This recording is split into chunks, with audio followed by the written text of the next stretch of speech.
বসেন ডাক্তার সাহেব বসেন। কি হয়েছে? আমার শাশুড়ি 2 দিন ধরে কিছুই খায় না। তাইলে তোকে লিভারের চিকিৎসা করতে হবে।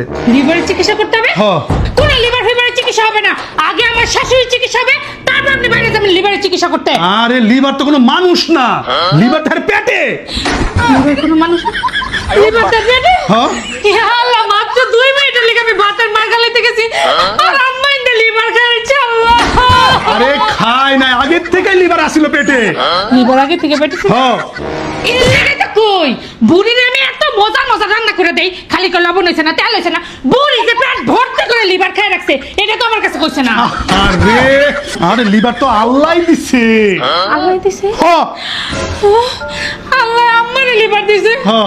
ইয়া আল্লাহ, তোমার কাছে কত আমল করি, কত কিছু চাই, আর তুমি আমারে কিছুই দিলা না। তুমি আমারে লিভার না দিয়ে এর লিভার দিলা, তুমি কেমনে 2 চক্কর আমি করলা? আল্লাহ, আরে লিভার তো আল্লাহ আপনারও দিছে। হ্যাঁ। আমারে লিভার দিছে? হ্যাঁ। তাহলে আম্মা যে কয় আমার পেটে বাচ্চা। আয় হায়, আপনার মাথায় সমস্যা, আপনার চিকিৎসা করেন, তো শাশুড়ির চিকিৎসা করবেন। আপনার চিকিৎসা আমার কাছে হবে না। ডাক্তার সাহেব দাঁড়ান দাঁড়ান, কয়ে যান আমার আর আম্মার পেটের লিভারে কই মাস চাইতেছে? ওরে খাইছে রে। কারণ